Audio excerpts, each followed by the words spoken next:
Chinese military on Friday said that it organized naval and air forces to tail and monitor the American-guided missile destroyer USS. While alarm is growing over Chinese belligerence, defense budgets have surged and long-range strike capabilities are almost universally valued at this moment. Beijing has already laid the foundation for a possible outpost in the Indian backyard. China versus India at Amerika. Isang matinding usapin mga kaibigan na pinag-uusapan ngayon na ang China ay nag-aayos para sa isang malaking digmaan sa dagat laban sa India at Amerika. Halika atin itong pag-usapan ngayon, kaibigan.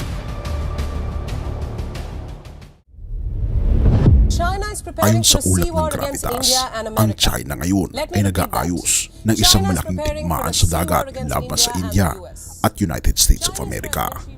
Ang Pangulo ng China na si Xi Jinping ay nagpahayag na ng digmaan, kaibigan, kung saan siya ay nakikipagpulong sa isang delegasyon ng People's Liberation Army pati na rin ng Armed Police Force ng China. Sinabihan niya ang mga kupunan na simulan na ang preparasyon. Ano nga ba ang uri ng preparasyong ito? Sinabi ng Chinese state broadcaster na si Xi na humihiling sa mga sandatahang lakas ng China na mag-coordinate ng paghahanda para sa labanan sa karagatan, ang pangangalaga sa mga karapatan at interes sa karagatan, at ang pag-unlad ng ekonomiyang pangkaragatan. Tinanlang natin ang panahon ng komento na ito. May nagaganap na tensyon sa South China Sea sa pagitan ng Pilipinas na hanggang ngayon ay masalibmuot pa rin ang relasyon ng China at ng Pilipinas. Tunay nga na nagpapataas ito ng tensyon. Sinusubukang magpaputok ng digmaan sa dagat habang kumakanta ng mga himno ng kapayapaan sa lupa. Nito lamang, nagbigay ng hindi hinihing payo ang Chinese Foreign Minister na si Wang Yi sa ibang mga bansa na huwag pumili ng panig sa South China Sea. Sinabi niya, at narito ang isang quote, "Hindi namin papayagan ang pagmamahal na ito na abusuhin o ang pagsira sa batas ng karagatan sa harap ng mga sinasadyang paglabag. Gagawin namin ang nararapat na hakbang upang ipagtanggol ang aming mga karapatan ayon sa batas. Sa harap ng mga walang basehang provokasyon, magre-response kami ng agara at lehitimong countermeasures. Hinihikayat din namin ang ilang mga bansa sa labas ng rehiyon na huwag guluhin ang kapayapaan, pumili ng panig at maging mga disruptees at instigators sa South China Sea." Sa tingin nyo, alin mga bansa ang tinutukoy ng China, ang Estados Unidos at ang India? Tara, isa-isahin natin. Tulad ng patuloy na sinasabi, ang Estados Unidos at Pilipinas ay may kasunduang pangdepensa.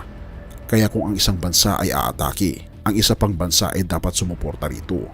Nitong nakaraang linggo, pumirma ang China ng isang kasunduan sa seguridad sa Maldives. Ang mga nilalaman ay lihim.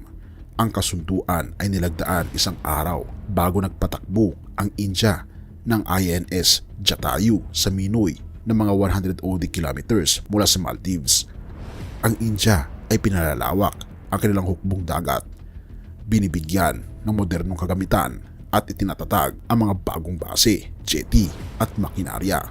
Nitong nakaraang linggo, binigyan ng komisyon ng Indian Navy ang isang esquadron ng mga helicopter na M60.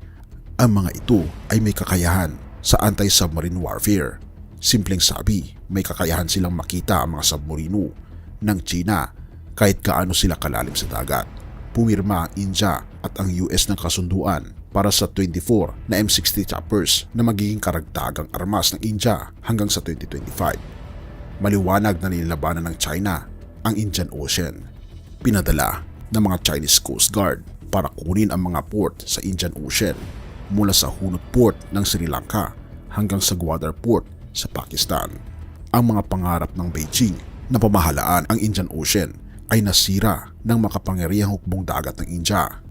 Sa ngayon, ang India ay nagtatayo rin ng isang base ng hukbong dagat sa Great Nicobar na tumitingin sa Strait of Malacca, ang katawang tubig kung saan dumaraan ang 80% ng supply ng langis ng China. Ang lakas at potensyal ng Indian Navy ay naging halata sa mga nagdaang linggo. Ipinapakita nito ang sarili bilang bayani ng malalim na dagat. Kaya narito ang tanong, maaari bang ihanda ng China ang digmaan sa dagat laban sa India? Kung anuman ang gusto nito, maaari itong maghanda ng digmaan sa dagat laban sa United States of America. Ngunit may pagkakataon ba itong manalo? Tingnan natin ang pwersang hukbong dagat ng China laban sa Indian Navy at US Navy. Sa ilang istatistika, ang Chinese Navy ay may 350 na barko, ang Indian Navy ay may 150, ang US Navy ay may 280 na sasakyang pandagat. Sa mga eroplanong pandagat, ang PL Navy ay may mahigit na 700, ang India ay may 400, at ang US ay mahigit sa 4,000. Samantala, sa aircraft carriers, ang India at ang PL ay may 2 bawat isa, samantala ang United States ay may 11. Sa mga destroyers naman, ang PL Navy ay may 49, ang India ay may 12 at ang US Navy ay may 92. Kaya't ang tanong natin ay, aling panig sa tingin niyo ang mas malakas? Ang China o ang pinagsamang hukbong dagat ng India at Estados Unidos? Hindi pa natin isasama ang hukbong dagat ng mga kalyado ng Amerika na tiyak na sasali sa digmaang ito. Kaya naman wala nang saysay ang plano ng China na hamunin ang India at Amerika sa dagat.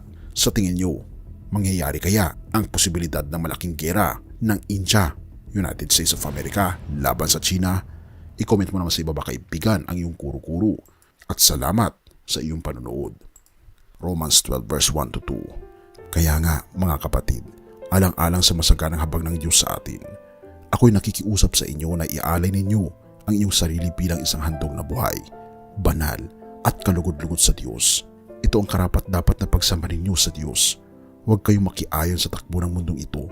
Sa halip, hayaan ninyong baguhin ng Diyos ang inyong pag-isip upang maunawaan ninyo ang kanyang kalooban. Sa gayon magagawa ninyo kung ano ang mabuti, kalugod-lugod at ganap na kalooban ng Diyos. Mga kaibigan, mamuhay tayo bilang isang kalugod-lugod na mga anak ng Diyos dahil ang panahon ay maikli na at ang panahon ay malapit na. Purihin ang ating Panginoong Diyos at salamat kaibigan sa iyong panonood. Tayo manalangin. Ama naming banal mga Panginoon naming Diyos, aking pong dinadalangin ang bawat isa, lalong higit sa kaibigang nakikinig nito. Tulungan niyo po siya na magkaroon ng maayos na pamumuhay. May talaga niya ang kanyang buong buhay sa inyo lamang, Panginoon. At tulungan po siya na makaranas ng kaligayahan sa piling po ninyo. Panginoon, ihanda ang bawat isa. Gabayan kami hanggang sa katapusan ng mundo.